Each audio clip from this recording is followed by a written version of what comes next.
कानून के जब रक्षक ही बन जाता है भक्षक तो परिवार परेशान हो जाता है। दोस्तों, एक मामला ऐसा है जिसे सुनेंगे आप तो आपको कानून पर से भरोसा उठ जाएगा। मामला है बिहार के सुपौल जिले के जदिया थाना क्षेत्र के कोरियापट्टी वार्ड नंबर 2 का, जिस पीड़ित परिवार के घर पे मेरी मौजूदगी है। इसका नाम था बिट्टू कुमार, जो हमारे बीच नहीं है। बिट्टू कुमार के ये पिताजी है और बिट्टू कुमार घर में जो है मतलब आपसी झगड़ा जब होता है ना, तो बिट्टू के पिताजी परिवार के लोग से सेफ्टी के लिए थाना में भेज देते हैं।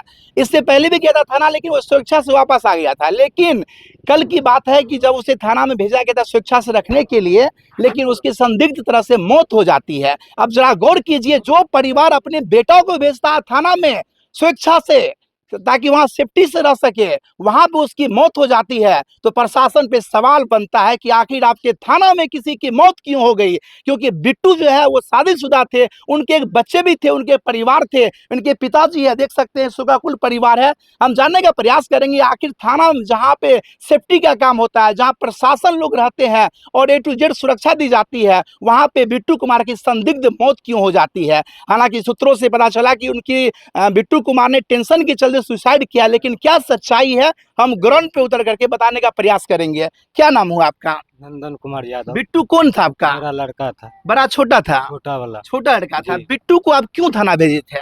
वो जो है थोड़ा बहुत जो है ना वो नशा के धुत में रहते थे। हाँ। सुरक्षा के लिए हम भेजे थे थाना 112 वाले के पास। 112 वाले के पास? जी। इससे पहले भी आप भेजे थे? इससे पहले भी भेजे थे तो सुरक्षा के लिए आए थे, यहाँ सुरक्षा चले आए थे। हाँ हाँ, कोई दिक्कत नहीं हुई थी? दिक्कत तो इससे पहले नहीं हुई थी। अच्छा, जब इससे पहले मतलब कल की परसों भेजे था थाना में, तो वहाँ पे क्या हुआ था थाना में? यहाँ से हम भेजे 112 वाला जो लेकर चला गया थाना। हाँ हाँ हाँ। उसके बाद जो है तुरंत 5 मिनट के बाद कॉल आता है आप आइए। तो हम बोले कि साइकिल से हम नहीं जा पाएंगे रात में। हाँ हाँ। सुबह में आएंगे।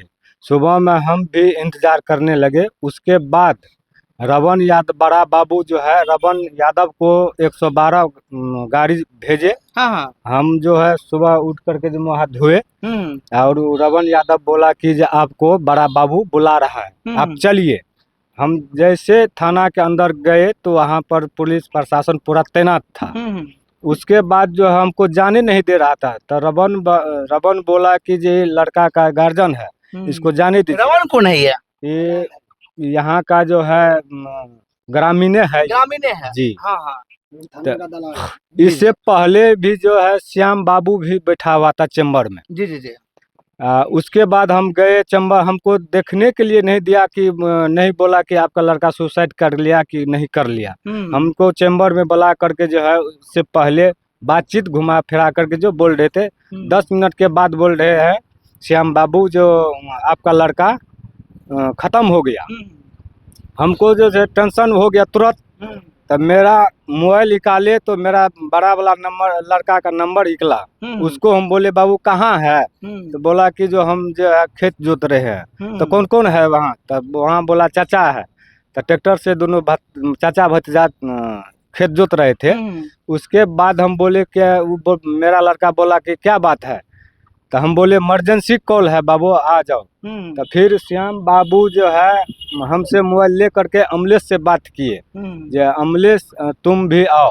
तो उसके बाद फिर मेरा लड़का बोला कि क्या बात है? हम बोले बिट्टू नहीं रहा इस दुनिया में। उसके बाद जब तक हम ये सब दोनों चाचा भतीजा पहुँचे, उसके बाद राजेश बाबू भी वहाँ पर पहुँचे।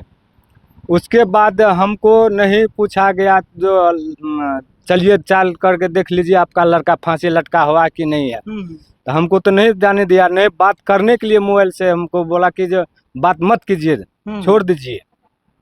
उसके बाद जो है तुरंत प्रशासन का गाड़ी आया और बिट्टू कुमार को वहाँ से ले करके तुरंत गाड़ी में बैठा लिया। अब बस यहाँ से हमारा जो भी लड़का भाई सब था वो तुरंत गाड़ी को वहाँ पर घेर लिया। अच्छा, 112 द्वारा जो थाना में भेजे लड़का को, तो कितने घंटा के बाद आपको मैसेज आया कि आप थाना पे आइए? मैसेज आया 9:45 बजे के लमसम सुबह में आया। मतलब 8 घंटा 10 घंटा के बाद? क्या घंटा के बाद? 11 घंटा के बाद। 11 घंटे के बाद आया मैसेज। आपको बताया नहीं कि आपका लड़का नहीं रहा, खाली बुला लिया थाना पे आपको? हाँ, यहाँ पर रवन बाबू आया तो बोला कि बड़ा बाबू आपको बुला रहा है। यहाँ पर रवन भी नहीं बोला था कि आपका लड़का खत्म हो गया। तो हम चले गए अकेले। वहाँ पर फिर श्याम बाबू बोला कि आपका लड़का नहीं है, जी जी। खत्म हो गया। तो हम अपना घर फोन किए, घर पर से फोन किए तो बोला कि किसका फोन, हम बोले घर का है, बोले कि आप बंद कीजिए मोबाइल। हाँ हाँ, मैं कहीं बात करने आपको नहीं दे रहा था। आप देख सकते हैं जिसका जवान बेटा चला गया थाना में दोस्तों, उनको प्रशासन किन्हीं से बात करने के लिए नहीं दे रहा था। आपका बेटा स्वस्थ था पूरी तरीके से, हाँ स्वस्थ कोई था, दिक्कत नहीं कोई थी दिक्कत उनको। नहीं था। क्या लगता है आपका बेटा खुद सुसाइड किया है, अंत किया है, या कोई साजिश के तहत किया हुआ है? देखिए, इसको जहाँ तक टॉर्चर नहीं किया हुआ है हाँ हाँ। तहाँ तक वो अपने आप सुसाइड कोई नहीं करता है। हम्म। मान लीजिए हमको पूरा टॉर्चर कीजिएगा तो हम सुसाइड करने के लिए वहाँ से, फिर गर्मी का मौसम है तो कमल आया कहाँ से? हाँ हाँ हाँ। हाजत में कमल आया कहाँ से? कमल भी था हाजत में। कमल भी था हाजत में। अच्छा, कल घटना में एसपी महोदय खुद पहुंचे थे, उन्होंने क्या आश्वासन दिया आप लोग को? वो बोला निष्पक्ष जांच होगा, यहाँ जे छे ऊपरे से आदेश है कि जो यहाँ निष्पक्ष अच्छा ये बताइए आपका लड़का स्वभाव का कैसा था? अच्छा था लड़का, अच्छा था, पढ़ा लिखा भी था? इंटर किया हुआ था, इंटर किया हुआ था। दोनों लड़का मेरा इंटर किया हुआ है। अच्छा, उनका जो बाबू है, क्या साल का बाबू छोटा है? 2-2.5 साल का है। 2-2.5 साल का जी। है। परिवार की जिम्मेदारी समझता था कि नहीं समझता था? हाँ, तो परिवार का जिम्मेदारी समझता था। आप देख सकते हैं जो परिवार की जिम्मेदारी समझता था, जिनको बच्चे थे, बीवी थे, परिवार थे, और उनको जब सेफ्टी के लिए थाना में भेजा गया तो उनको मतलब कुछ ही लम्हों के बाद, 8-10 घंटे के बाद उनकी मौत हो जाती है। हालांकि प्रशासन कह रहे हैं सुसाइड है, लेकिन परिवार कह रहे हैं ऐसा हो नहीं सकता है, कुछ साजिश है। लेकिन साजिश क्या है, इनकी निष्पक्ष जांच होनी चाहिए। मेरे सामने एक भाकपा माले के नेताजी है, जानने का प्रयास करेंगे। सर, नाम क्या हुआ आपका? जयनारायण यादव। क्या कहेंगे घटना संबंध में आप? ये घटना के बारे में जो नंदन जी से जानकारी मिली कि 9 तारीख के 12:30 बजे रात में अपने बेटा को 112 को फोन करके बुलाया, अब पुलिस के हवाले कर दिया। जी, जी, जी। और इनको जानकारी 10 तारीख के 10:15 बजे सुबह में 112 के गाड़ी से ही आकर के कहा कि आपको बड़ा वो बुला रहे। जब वहाँ गए तो इनको बताया जाता है कि आपका बेटा जो है डेथ कर गया है। तो ये आपको अंतराल जो है 11 घंटा का अंतराल बताया जा से समझ रहे हैं हम लोग कि लड़का के साथ सुनियोजित तरीका से इनकी हत्या हुई है।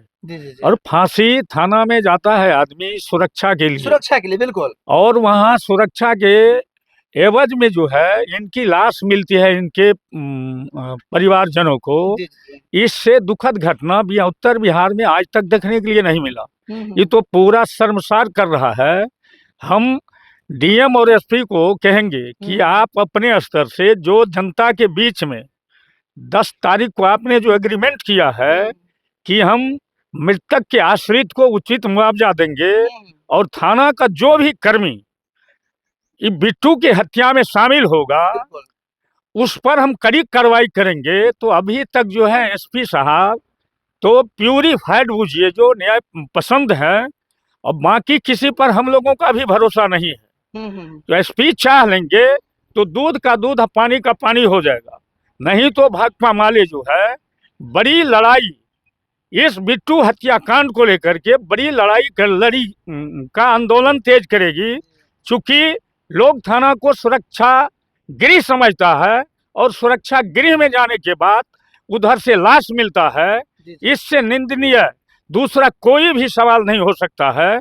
हम डीएम एसपी से चाहेंगे कि जो भी आदमी इसमें शामिल है, चूंकि घटना से पहले थाना के मुखबिरी करने वाले जो थाना के अध्यक्ष का मुखबिरी करने वाला आदमी था, उसको पहले बुला लिया जा रहा है।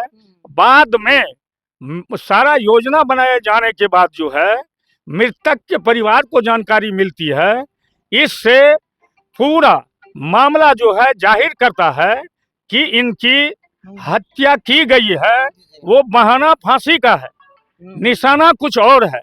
जब इसका वैज्ञानिक तरीका से जांच होगा तो असली चेहरा सामने आ जाएगा। क्या लगता है सम्राट चौधरी के राज में हो सकता है संभव? ये क्या कहेंगे उनको? सम्राट चौधरी के बारे में जो जानकारी है वो कई हत्याकांड को अंजाम देने वाले आदमी है, तो उससे उम्मीद नहीं है। जी जी।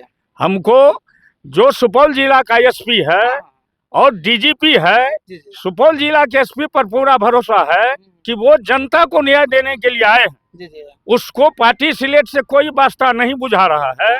उसको जनता का न्याय देने का जो वर्दी मिला है, तो एसपी निश्चित रूप से न्याय देंगे, उनके ऊपर हम लोगों का भी भरोसा है। जो सम्राट चौधरी वादा करते हैं हर थाने को हाईटेक बनाएंगे, सीसीटीवी लगाएंगे, हर कुछ लगाएंगे, लेकिन वो सम्राट चौधरी के राज में ये वारदात होना कहीं न कहीं शर्मिंदगी की बात है। इससे पहले मधेपुरा में भी ये वारदात हुई थी, जहां सुरक्षा गिरी में भेजा गया था दीपक कुमार पासवान को, और वहां पे उसकी मौत हो जाती है और परिवार का आरोप रहता है कि पुलिस ने पीट कर उसे मार दिया गया है। क्या कहेंगे इस समस्या को लेकर के, आप बिट्टू को लेकर के? निंदनीय समस्या है, निंदनीय कार्रवाई है, जी जी और निंदनीय अभी तक निंदनीय ही है, क्योंकि सभी लोग समझते हैं इस बात को कि कुछ भी हो, जी जी।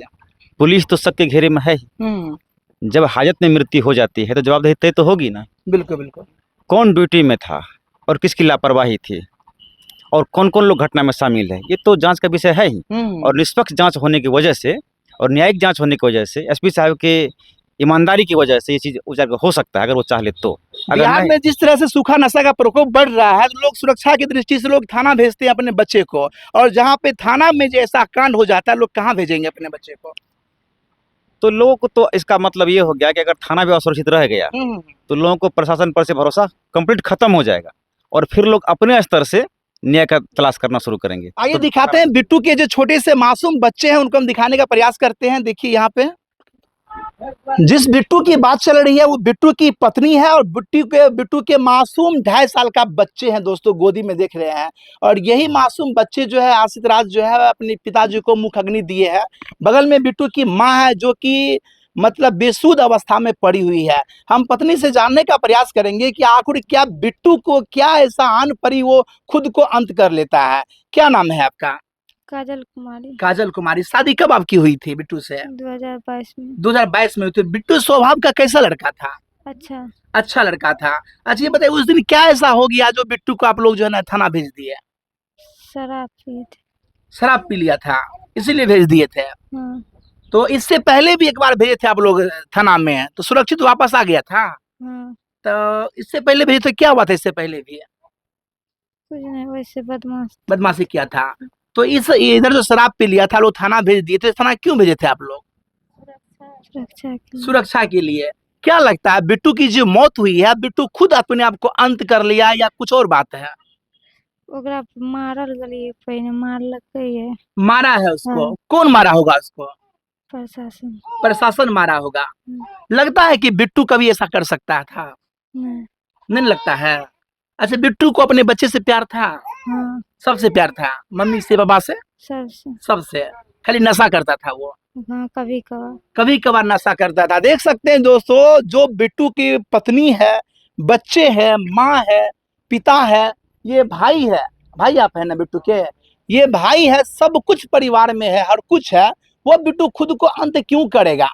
सवाल तो बनता है, और इससे बिट्टू के मामले की निष्पक्ष जांच होनी चाहिए। जरा आप इधर आइए भाई साहब, बिट्टू के भाई आप हैं, क्या नाम हुआ आपका? विकास कुमार। बिट्टू कैसा स्वभाव का लड़का था? बहुत अच्छा था। प्रशासन का कहना है कि वो सुसाइड कर लिया, लेकिन आप क्या कहेंगे? उसको पहले सीसीटीवी कैमरा से बाहर ले जाके बाथरूम में उसको टॉर्चर किया गया होगा। हाँ। उसके बाद 7:30 बजे उसका डेथ हो गया। मतलब सीसीटीवी कैमरा जो लगता है थाना में, उनसे बाहर ले गया था उसको? कैसे कह सकते हैं आप ये? वही चौकीदार बोल रहा था कि इसे सुबह में जो है लेटरिंग पेशाब करवा के लाए हैं। चौकीदार लोग वहाँ का सब प्रशासन बोल रहा था।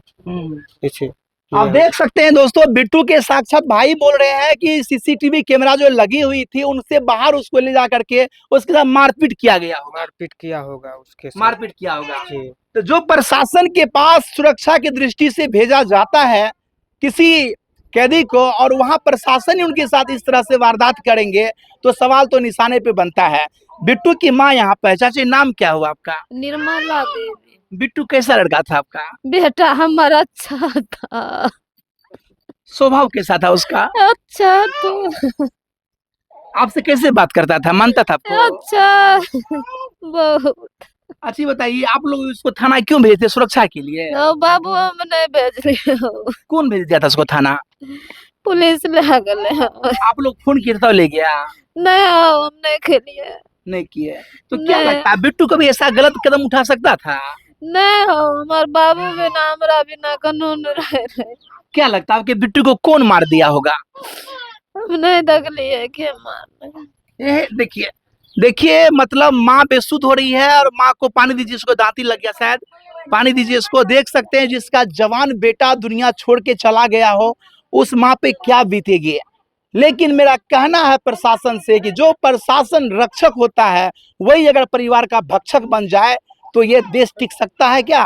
जिस कानून पे सबों का भरोसा होता है वो कानून ही रक्षक होते हैं, लेकिन वो कानून इस तरह से जिम्मेदारी निभाएंगे तो परिवार कैसे चलेगा? कोई किसी को थाना पे विश्वास कैसे करेगा? आप देख सकते हैं जो बिट्टू को ऐसा कांड किया है वैसे दोषी को कैसी सजा की मांग करते हैं आप? उसको तो सजा होना चाहिए। ठीक है, मेरे हमार बेटा के दे दिया भतीजा को इंसाफ दिलाइए आप लोग। हमार बेटा है एकरा दे दे। देख सकते हैं माँ से हम क्या बोलेंगे, क्या कहना चाहेंगे? बिट्टू को इंसाफ नहीं मिलेगा तो क्या करेंगे आप सब बताइए। इंसाफ तो मिलना चाहिए ना उसको। क्या लगता है कि बिट्टू को जो है जरूर थाना में कोई मारा है? जी, थाने में कोई मारा होगा। थाना में ही मारा है। हाँ। आप देख सकते हैं दोस्तों, मतलब कोरियापट्टी वार्ड नंबर 2 की ये वारदात है। बिट्टू की दादी भी यहाँ पर है क्या? बिट्टू की दादी नहीं है। हाँ बोलिए। एक बात बताइए, अभी कोनो ठंडी का तो मौसम नहीं है कि उसमें कम्बल देगा किसी को ओढ़ने के लिए। है? अभी गर्मी का मौसम है, वहाँ कम्बल कहाँ से आया उसके अंदर? जब उसके सुरक्षा के लिए उसके अंदर कोई जाता है लेके उसको, तो जैसे कि धागा बद्धी जितना डांड में डोराडोर ये सब जितना फलना चीज रहता है सब पहले वहाँ निकाल देता है काट के कि कोनो चीज न कर सके, ब्लेड तलेट कुछ न लेके जा सकता है उसके अंदर। खैनी तहाद भी खाने के लिए आदमी को सोचना पड़ता है, काहे कि उसको यहाँ पे कैमरा लगल है। सुपौल प्रशासन एसपी आपकी बात को सुन रहे हैं तो उनको क्या कहेंगे आप प्रशासन से? प्रशासन से यही कहेंगे कि मुझे न्याय दिलाइए और मुझे भतीजा का इंसाफ दिलाइए भाई। आप देख सकते हैं दोस्तों, शोकाकुल परिवार है। ज्यादा हम क्या कुछ पूछेंगे, लेकिन बार बार यही कहेंगे हम कि जो भी दोषी हो उसको निष्पक्ष जांच करके कड़ी से कड़ी सजा देने का काम करेंगे। बिट्टू की पत्नी है, यह बताइए, आप तो आपके पति नहीं रहे दुनिया में, कैसे रहिएगा आप? कहाँ रहिएगा? कौन क्या कमा किए थे? देखिए कौन कमा के खिलाएंगे और कौन इसको देखेंगे? क्या कहेंगे सरकार से आप? क्या कहेंगे? सरकार से क्या मांग है आपका? क्या मेरा बेटा को कौन पढ़ाएगा? देख सकते हैं दोस्तों, इनके बेटा को कौन कमा के खिलाएगा, कौन इसको रखेगा, कैसे ये रहेगी? बाद बाकी इस घटना के संबंध में आप क्या कुछ कहना चाहते हैं अपना राय कमेंट करके बताएं। वीडियो को इतना शेयर कर दे कि ये परिवार को इंसाफ मिल सके और प्रशासन जो गलत रवैये कर रहे हैं वो निष्पक्ष जांच करके कृपया इसको इंसाफ देने का काम करे। धन्यवाद, जय हिंद।